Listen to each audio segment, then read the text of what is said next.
Selamat datang di channel kesayangan Anda semua Bakul Film. Kali ini kami akan membawakan sebuah alur cerita film tentang pertarungan tinju robot antara memperebutkan gelar robot terkuat di muka bumi. Film ini berjudul Real Steel yang rilis pada tahun 2011. Film ini disutradarai oleh Shawn Levy dan dibintangi oleh Hugh Jackman, Evangeline Lilly, Dakota Goyo, dan nama-nama besar lainnya. Tidak usah berlama-lama lagi, langsung saja kita masuk ke dalam alur cerita filmnya. Dan jika kalian suka dengan film ini, jangan lupa subscribe dan aktifkan notifikasi loncengnya, agar tidak ketinggalan video terbaru dari kami. Di pagi yang cerah di sebuah taman bermain pekan raya, seorang pria bernama Charlie terbangun di dalam trailer truknya karena bunyi telepon dari orang yang ingin menagih hutang padanya. Pagi hari yang kacau bagi Charlie. Di luar terdapat beberapa anak kecil yang penasaran dengan robot milik Charlie yang bernama Midas. Charlie pun mengeluarkan Midas untuk dipamerkan pada anak-anak itu. Di saat anak-anak itu ingin berfoto dengan bebas, Charlie meminta bayaran $5. Anak-anak yang mendengarnya itu pun kesal dan pergi meninggalkan Charlie. Siang harinya di dalam arena, Charlie menemui rival lamanya yang bernama Ricky. Dia adalah promotor pertarungan robot melawan banteng. Charlie dengan sombong menantang banteng milik Ricky dengan taruhan $20.000.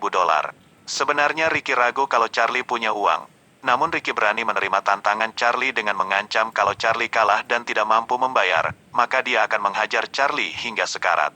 Ricky pun bersiap-siap untuk mempersembahkan pertandingan spektakuler di pekan raya itu, yaitu pertarungan antara robot tinju milik Charlie melawan banteng terkuatnya. Pertarungan pun dimulai. Charlie memamerkan gerakan-gerakan tinju. Anbus menjatuhkan banteng itu dengan mudahnya. Namun Charlie yang sombong dan lengah berbalik arah dan membuat banteng itu menyeruduk Anbus hingga kehilangan satu kakinya. Tanpa henti banteng itu terus menghajar Anbus hingga rusak parah. Ricky memperingatkan Charlie untuk tidak kabur. Beberapa saat kemudian, setelah selesai memasukkan rongsokan Anbus ke dalam truknya, Charlie ditemui oleh dua orang tidak dikenal yang memberi kabar bahwa mantan istrinya telah tiada. Mereka memberi kabar kepada Charlie untuk menghadiri sidang hak asuh anak satu-satunya yang ditinggalkan sejak lahir. Charlie pun pergi meninggalkan Ricky. Keesokan harinya di dalam pengadilan, hakim menggelar sidang hak asuh anak Charlie satu-satunya yang bernama Max. Di dalam ruangan sudah ada adik mantan istri Charlie yang bernama Debra dan suaminya Marvin. Debra memiliki keinginan untuk mengadopsi Max karena suaminya merupakan pengusaha sukses dan mapan. Charlie yang menyadari bahwa Marvin merupakan pengusaha kaya, kemudian mengajaknya berdiskusi di luar ruangan sidang. Charlie mengetahui kalau Debra sangat ingin mengadopsi Max. Charlie memberi penawaran kepada Martin jika mereka ingin mengasuh Max. Charlie membutuhkan uang $100.000. Marvin yang seorang pengusaha kaya itu mengiyakannya. Namun dirinya berencana untuk pergi karena urusan bisnis untuk 2 bulan ke depan di Italia. Selama itu dia akan menitipkan Max untuk sementara waktu. Marvin memberikan $50.000 di awal tahun dan sisanya akan diberikan setelah dia pulang dari Italia. Charlie kemudian setuju, dan Marvin meminta untuk merahasiakan kesepakatan ini dari Debra. Di dalam ruangan sidang, Charlie menandatangani surat peralihan hak asuhnya. Charlie kemudian keluar dari dalam gedung pengadilan sambil menelpon koneksinya untuk membeli sebuah robot bekas yang masih layak untuk bertarung hari ini juga. Karena sebentar lagi dia akan mendapatkan uang $50.000, Charlie kemudian bergegas pergi menuju sasana tinju. Di sana Charlie menemui Bailey. Dia adalah pemilik sasana tinju warisan ayahnya itu. Charlie menjelaskan kalau hari ini dia membeli robot bekas harga $45.000. Bailey yang mendengarnya pun kesal karena Charlie sendiri memiliki hutang padanya sebanyak $6.000. Bailey memberi penjelasan kepada Charlie, kalau dia tidak segera melunasi hutangnya maka sasana tinju itu akan disita oleh bank, karena Bailey tidak mampu melunasi hutangnya pada bank. Charlie memberi penjelasan kalau dia akan membantu Bailey apapun caranya. Dia ingin Bailey mendukungnya dan mempersiapkan robot barunya nanti untuk pertarungan. Beberapa saat kemudian Marvin datang untuk memberikan uang $50.000 kepada Charlie dan menitipkan Max untuk tinggal bersamanya. Ini adalah pertama kalinya Max bertemu dengan ayahnya. Bailey mendatangi Max dan memberitahu bahwa robot pesanannya sudah tiba. Charlie kemudian mengeluarkan uang yang barusan dia terima dari Martin untuk membayar robot itu. Max kesal karena dia tahu kalau Charlie meminta uang dari Marvin agar bisa mengadopsinya. Charlie mencoba memberi penjelasan tentang keadaannya saat ini. Lagi pula uang itu langsung habis untuk dibelikan robot. Mereka masuk ke dalam sasana dan memeriksa robot yang baru mereka beli. Max mengenali robot itu. Robot itu bernama Noisy Boy. Rupanya Max pernah melihat rekaman pertarungan Noisy Boy beberapa tahun lalu. Charlie memeriksa pengendali suara untuk Noisy Boy namun tampaknya tidak berfungsi. Max kemudian mencoba menggunakan alat pengendali suara itu. Max memakai bahasa Jepang dan berhasil. Ternyata perintah suara Noisy Boy masih menggunakan bahasa Jepang. Bailey kemudian merubah settingan pengendali suara menjadi bahasa Inggris. Charlie segera memasukkan Noisy Boy ke dalam truk untuk membawanya ke pertandingan tinju robot. Namun Max memaksa untuk ikut. Charlie yang tidak punya pilihan lain akhirnya bersedia mengajak Max. Malam harinya mereka sudah sampai di arena pertarungan Crash Palace. Di sana sudah ramai sekali para penggemar MMA versi robot berkumpul. Promotor di sana menyarankan Noisy Boy untuk bertarung untuk pertarungan pembuka saja. Charlie yang sombong tidak ingin pertandingan ecek-ecek karena robotnya kali ini dulunya adalah mantan petarung Liga Robot Dunia. Charlie langsung menantang juara bertahan di sana yaitu robot yang bernama Midas. Max mencoba memberi saran bahwa Noisy Boy melawan robot yang lebih mudah dulu. Tetapi Charlie bersikeras ingin cepat memperoleh uang yang banyak dan akhirnya pertandingan utama malam itu pun digelar. Pertarungan antara Noisy Boy melawan Midas. Midas dan Noisy Boy berjalan memasuki arena pertandingan. Pertandingan pun dimulai. Dengan perintah suara Charlie mampu mengendalikan Noisy Boy dan menjatuhkan Midas dengan satu pukulan. Kemampuan Noisy Boy cukup lumayan hingga membuat Midas kewalahan. Namun Midas kemudian mampu melawan balik. Midas mulai menghajar Noisy Boy habis-habisan. Charlie mencari jurus combo Noisy Boy. Terlihat Charlie tidak hafal kombinasinya. Sementara itu di atas arena, Midas terus menghancurkan Noisy Boy, mencabut lengannya dan menghajar Noisy Boy hingga kepalanya terpental sekaligus hancur. Charlie kehilangan uang $45.000 hanya dalam satu malam. Di tempat parkir Charlie dan Max terlibat perdebatan. Max kesal karena Charlie tidak mendengarkan suaranya.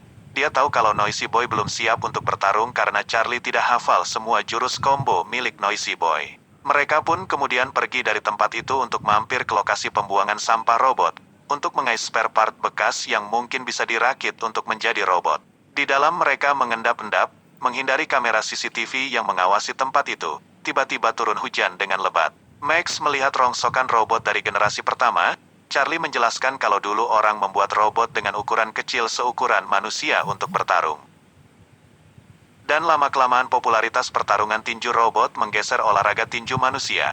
Kemudian seiring berjalannya waktu robot-robot dibuat dengan ukuran semakin besar. Karena orang-orang ingin melihat pertarungan robot yang brutal dan luar biasa. Karena hujan yang lebat, Max yang berdiri di tepi yang curam tiba-tiba terperosok jatuh ke dalam jurang yang dalam. Beruntung tubuhnya tersangkut lengan robot. Charlie bergegas menyusul anaknya dan menyelamatkannya. Max yang berhasil diselamatkan meminta kepada Charlie untuk membawa robot yang baru saja menyelamatkan nyawanya. Namun Charlie menolak karena itu hanyalah rongsokan robot biasa. Jika Max menginginkan robot itu, Charlie menyuruh Max untuk membawanya sendiri. Charlie pergi meninggalkan Max. Siang harinya Max sendirian berhasil membawa robot itu dengan gerobak menuju parkiran. Mereka membawa robot itu menuju sasana tinju. Di saat Bailey melihat Noisy Boy yang hancur tak tersisa, Bailey kaget. Dia sadar kalau mereka sudah tidak punya apa-apa lagi. Mereka berdua kemudian memeriksa robot rongsokan yang di bawah Max semalam. Beruntung Bailey menemukan sel baterai yang cocok, karena robot itu merupakan robot lawas generasi kedua yang sudah tua. Charlie berencana menyewakan robot itu dan menjadikannya robot sparring untuk latihan. Max yang mendengarnya tidak terima. Dia bersikeras kalau robot itu adalah robot miliknya, karena dia yang menyeretnya semalaman dari tempat sampah. Bailey kemudian menyalakan robot itu, dan robot itu berhasil hidup. Robot itu memiliki kemampuan untuk meniru gerakan dan menyimpannya ke dalam memori. Bailey juga melengkapi robot itu dengan remote pengendali bekas yang masih bisa berfungsi. Max kemudian memeriksa robot itu. Dia melihat tulisan di dada kiri robot itu bertuliskan Atom. Robot itu bernama Atom. Setelah selesai mencuci Atom, Max pun kembali masuk dan bertanya apakah Atom bisa bertarung. Charlie dan Bailey menjelaskan kalau Atom adalah robot generasi kedua. Kemungkinan Atom didesain untuk menjadi lawan sparring latihan robot lainnya. Itulah mengapa Atom memiliki kemampuan untuk meniru gerakan sehingga membuat Atom bisa meniru gerakan robot manapun. Max terus saja ingin Atom bertarung. Charlie memberi pengertian kalau Atom pasti akan hancur di dalam pertarungan nanti. Malam harinya Max menghidupkan Atom dengan kemampuan menirunya. Max mengajak Atom berlarian di jalanan kota.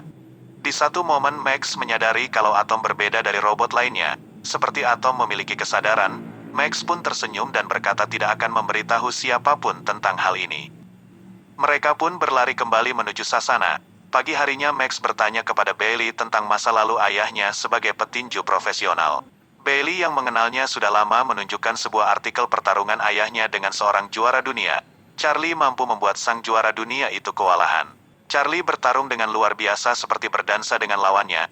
Bailey mengatakan kalau itu adalah masa-masa yang sangat luar biasa. Charlie kemudian datang dan berkata kalau itu adalah masa lalu dan dia tidak ingin membahasnya lagi. Charlie kemudian menyuruh Max untuk bersiap-siap. Charlie akan pergi menuju Atlanta untuk mencari uang atau partner untuk membeli robot baru. Malam harinya, Charlie dan Max pun pergi. Singkat cerita, sampailah mereka di Atlanta, di Stadion Pertarungan Robot Dunia. Charlie dan Max kemudian berjalan memasuki stadion. Dari luar mereka melihat rekaman pertandingan robot terkuat saat ini, yaitu Zeus. Di dalam, Charlie menyuruh Max untuk tetap di tempat, karena dia akan menemui temannya yang ada di sana. Beberapa saat kemudian rombongan tim sang juara Zeus berjalan. Di depan Max, para reporter pun berlarian mewawancarai sang pemilik robot yang bernama Farah Lemkova. Farah menjelaskan kalau kesuksesan adalah hasil bantuan sang perancang robot terbaik dunia Takmasido. Dia menjelaskan kalau Zeus memiliki sistem operasi terbaik untuk saat ini. Dan apapun yang Zeus lawan bisa dipastikan akan hancur. Max yang melihat wawancara itu pun semakin terpukau. Di dalam, Charlie menemui temannya untuk berhutang beberapa ratus dolar saja, namun temannya yang tahu kebiasaan buruk Charlie itu enggan untuk meminjamkan uangnya. Charlie kemudian bergegas menjemput Max. Dia sangat antusias melihat pertarungan Zeus. Max sangat menyukainya dan dia mulai terobsesi dengan pertarungan tinju robot. Max sangat ingin melihat Atom bertarung.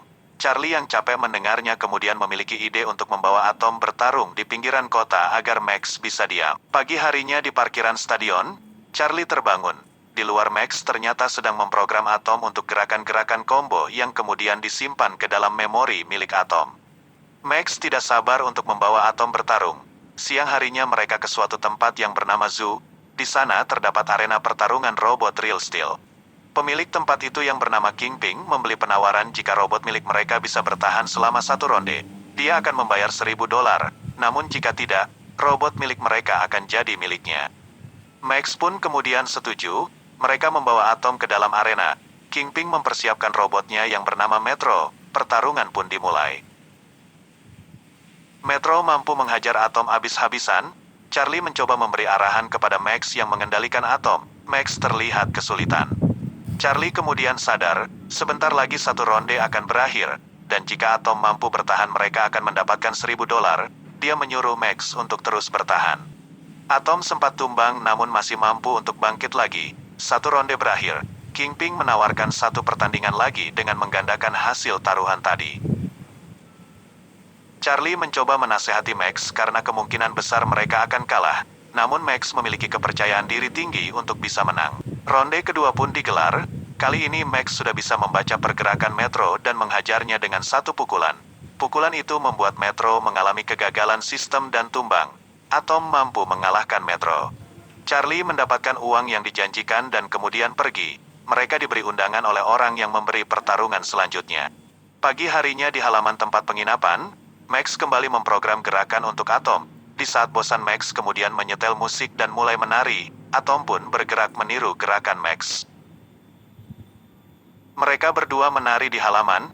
Charlie kemudian datang dan tertarik dengan tarian Max. Max kemudian menjelaskan kalau controller Atom telah rusak.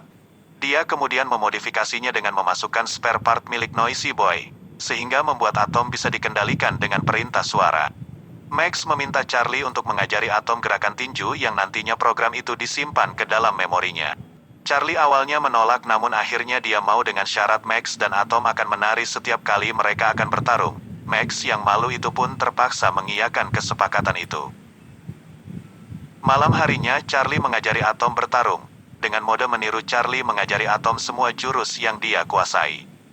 Keesokan harinya mereka pun berangkat menuju arena berikutnya. Sebelum bertarung, Max dan Atom menari. Semua orang menyukainya. Atom bisa mengalahkan setiap robot yang dia lawan. Dan membuat mereka mendapatkan uang yang cukup banyak. Dengan pengendali suara, Charlie menggerakkan Atom dengan lincah. Karena dia sendiri yang memprogram gerakan Atom. Atom mulai dikenal di kalangan para pecinta tinju robot. Setelah semakin banyak robot yang bisa dikalahkan, Charlie juga mampu membayar hutang kepada Bailey. Kepopuleran Atom membuat seorang promotor menawari Atom untuk bertarung di Liga Tinju Dunia. Ini adalah langkah awal Atom masuk ke dalam kejuaraan dunia. Singkat cerita, di dalam Stadion Liga Robot Dunia, Atom melakukan laga pembuka dengan melawan robot canggih. Charlie terlihat gugup karena ini adalah kali pertamanya mengikuti kejuaraan Liga Robot Dunia. Di tengah persiapan, mereka ditemui seseorang yang mengajak mereka ke suatu tempat, dan ternyata tempat itu adalah markas robot juara dunia Zeus. Farah langsung to the point berkata, kalau dia ingin membeli Atom yang akan digunakan sebagai lawan sparring latihan Zeus dengan harga $200.000. Charlie bersedia, namun Max menolak karena menurut Max Atom tidak untuk dijual. Max dan Charlie kemudian pergi. Charlie mencoba memberi pengertian kalau uang $200.000 itu uang yang sangat banyak. Tetapi Max tetap bersikeras tidak ingin menjual Atom, karena dia tahu Atom berbeda dengan robot lainnya. Dan akhirnya pertarungan antara Twin City melawan Atom pun dimulai. Seperti biasa Max dan Atom menari sebelum pertandingan. Hal itu membuat semua orang yang melihatnya bergembira dan menyukainya. Sebelum bertarung, Charlie menyuruh Max untuk berdoa karena lawan mereka kali ini bukanlah robot sembarangan. Pertarungan pun dimulai. Atom terlihat kewalahan. Twin City terus menghajar Atom bertubi-tubi. Charlie yang mengamati pergerakan Twin City akhirnya melihat suatu celah kelemahan Twin City. Dengan pengalaman tinju miliknya, Charlie mengarahkan Atom untuk menghajar kelemahan Twin City. Atom mulai mampu menguasai keadaan. Atom bergerak layaknya seorang petinju profesional. Di atas ring, Atom memukul Twin City bertubi-tubi dan membuat Twin City mengalami kerusakan sistem. Dan dengan uppercut, Atom berhasil membuat Twin City tumbang. Atom pun memenangkan pertandingan dalam satu ronde. Di saat pembawa acara sedang berbicara, Max merebut mikrofon dan dengan terang-terangan menentang Zeus untuk bertarung. Di depan para wartawan, Farah Lemkova yang mendengarnya terlihat kesal. Beberapa saat kemudian di parkiran, Charlie dan Max ditemui oleh Ricky yang masih memiliki dendam dengan Charlie. Charlie yang sekarang memiliki uang, berkata kalau dia akan membayar semua hutangnya. Namun bukan itu yang diinginkan Ricky. Ricky yang marah ingin menghajar Charlie habis-habisan. Charlie dan Max kemudian kabur, namun Ricky berhasil menangkap mereka dan mulai mengajar Charlie hingga babak belur.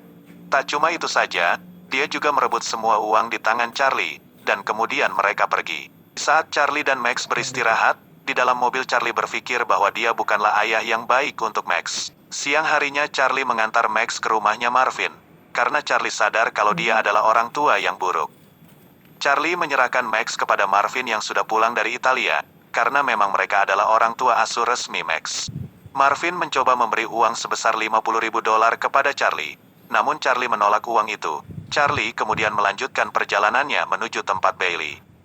Keesokan harinya Bailey mencoba memberi pengertian kepada Charlie, kalau Max sangat mengidolakan Charlie. Charlie menjawab kalau dia sendiri tidak tahu bagaimana caranya menjadi orang tua yang baik. Bailey mengatakan kalau dia juga mengidolakan ayahnya dan ingin melakukan apa saja agar bisa bertemu kembali dengan ayahnya yang kini sudah tiada. Bailey percaya di dalam lubuk hati yang terdalam bahwa Charlie adalah orang tua yang baik. Charlie kemudian berpamitan untuk pergi melanjutkan perjalanannya. Beberapa hari kemudian Charlie pergi menuju rumah Marvin, dengan maksud meminta maaf atas semua yang terjadi. Charlie meminta izin untuk satu malam saja mengajak Max berjuang melawan Zeus. Karena Charlie sadar bahwa pertarungan robot adalah hal yang sangat diinginkan Max untuk saat ini. Terlepas dari kemungkinan Atom akan hancur di tangan Zeus, setidaknya mereka akan berjuang malam ini. Debra mengizinkannya, Max pun tersenyum gembira. Malam harinya banyak sekali orang datang berbondong-bondong menuju stadion untuk melihat pertarungan Atom melawan Zeus. Banyak media yang heran kenapa sang juara dunia mau mempertaruhkan gelar juara melawan pendatang baru. Mungkin hal itu merupakan sebuah teknik pemasaran. Dan hasilnya terbukti banyak sekali orang yang datang di pertandingan. Malam ini Max dan Charlie membawa Atom berjalan memasuki arena. Di atas arena, Charlie melihat Bailey yang ternyata ada di barisan para penonton memberikan dukungan. Beberapa saat kemudian dengan gagah perkasa Zeus berjalan memasuki arena. Charlie dan Max pun bersiap-siap dan pertarungan pun akhirnya dimulai. Dengan satu pukulan saja Zeus langsung menjatuhkan Atom. Atom masih mampu untuk bangkit kembali. Sekali lagi Zeus menjatuhkan Atom. Namun Atom belum mau menyerah, dia bangkit lagi. Zeus kembali menghajar Atom bertubi-tubi. Dan untuk pertama kalinya Atom mampu mengajar wajah Zeus. Kini giliran Atom balik melawan. Namun Zeus berhasil membalikkan keadaan dan memojokkan Atom. Ronde pertama berakhir dan Atom masih mampu bertahan. Masing-masing kubu berusaha memperbaiki apa yang bisa mereka perbaiki. Ronde kedua pun dimulai. Zeus menghajar Atom habis-habisan dan sesekali Atom melawan. Atom kembali jatuh dan mampu bangkit lagi, seakan tidak ingin menyerah hingga ronde keempat pun berjalan. Atom terkena pukulan fatal yang membuat sistem pengendali suara miliknya rusak dan tidak dapat dikendalikan. Atom hanya bisa pasrah menerima pukulan beruntun dari Zeus.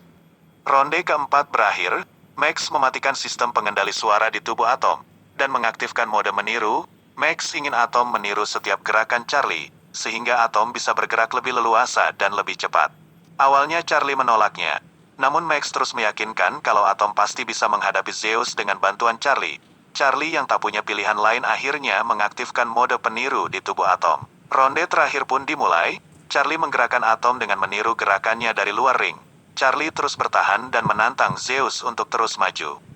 Charlie terus saja bertahan, dia menunggu sesuatu. Di saat Zeus mulai melambat karena tenaganya mulai habis, kini giliran Charlie yang menyerang. Atom menghajar Zeus bertubi-tubi, kini giliran Atom yang memojokkan Zeus. Di bangku kontrol, Tamasido yang akhirnya turun tangan untuk mengendalikan Zeus, namun hal itu sia-sia. Atom mampu menghajar Zeus tanpa ampun. Charlie menggerakkan Atom seperti layaknya sedang menari, dan Max yang melihatnya menangis terharu melihat perjuangan ayahnya yang luar biasa untuk pertama kalinya. Zeus tumbang, namun masih bisa bangkit lagi. Atom kembali menghajar Zeus hingga mengalami banyak kerusakan, dan bel pertarungan pun berbunyi. Zeus diselamatkan oleh bel. Semua orang bersorak karena pertandingan yang sangat luar biasa. Setelah perhitungan dari juri, pertandingan kali ini dimenangkan oleh Zeus karena perolehan nilai yang lebih tinggi. Dan hal itu tidak jadi masalah bagi Max dan Charlie, karena Atom malam hari ini berjuang dengan sangat luar biasa. Meskipun kalah, Atom mulai menjadi idola banyak orang. Max kemudian memeluk ayahnya. Max bangga dan bahagia memiliki ayah seperti Charlie. Dan berakhirlah alur cerita film Real Steel ini guys. Semoga kalian terhibur seperti biasa. Jangan lupa kritik dan sarannya di kolom komentar dan sampai jumpa di konten kami berikutnya.